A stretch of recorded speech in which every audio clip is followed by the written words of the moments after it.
Were you there when they crucified my Lord? Were you there when they crucified my Lord? Mm-hmm. Listen to me. I really can't sing, And it's just as well that that is not what I'm here for, because you'd a must leave long time. But I just remember that song, Were You There When They Crucified My Lord?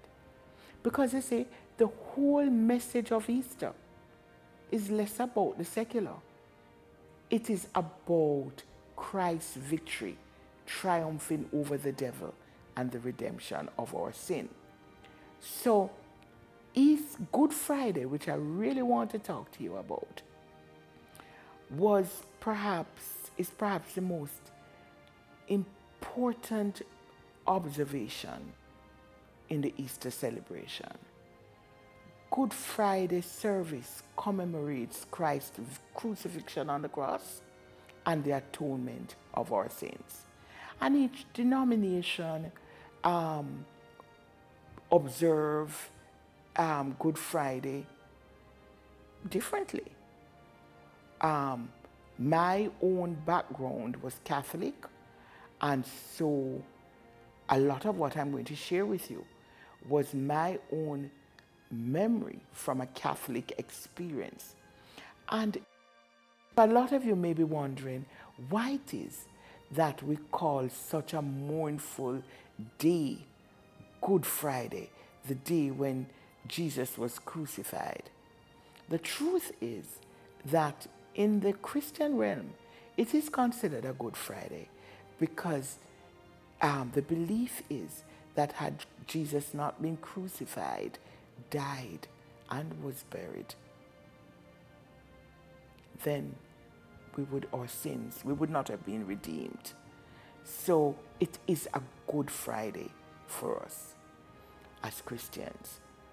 But as I was saying to you, that you have different denominations who observe that day, the day of Christ's crucifixion, differently.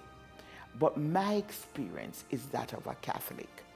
As a child growing up in the rituals of the Catholic Mass. And my dear, Good Friday, first of all, the service started at about 12 thereabouts, and it was a very long service that continued up until about 3 o'clock. And I remember we had to leave my home from about 11 o'clock, and you walk about a mile until you got to Mass. And you know that mile was a long, sun-hot, burning Mass. And sometimes your shoe never even fit you right. So your shoes are burn you too. So the sun are burn you upon the top of your head, and your shoes are burn you upon the sole, upon your foot. Anyway, my dear, finally you get to Mass. And I remember how the church looked.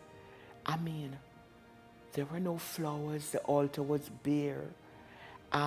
We had these huge lifelike statues of Jesus and so on. All the statues, they were covered in a purple cloth, I remember.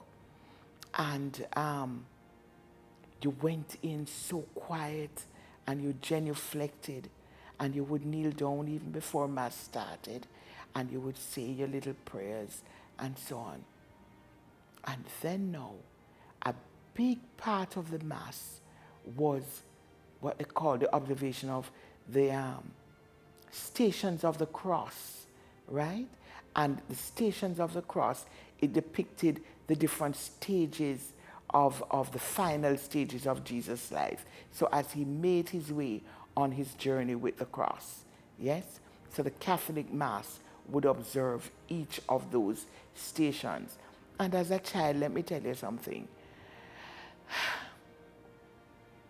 I never really come into any real Christian consciousness when I was a child. So to me, Good Friday service was almost like punishment. And I'm saying to myself, if Jesus was crucified, then why must I be crucified with him too? because I hungry and I tired and I had to walk all the station of the cross in my mind. But to tell you the truth, it was such, even as a child, it came through to me that this was a very important observation. And the whole message, that came through was, even as a young child, it pierced my consciousness. And I couldn't help but shed a tear or two when I thought of Jesus going through all of those, the beatings, the thing that stood out in my mind as a child was a cross of thorns being pushed down on his head. Listen to me. Good Friday Mass was important to Christians, but as a child, it was very frightening to me, and also sometimes not very interesting. Forgive me, Lord.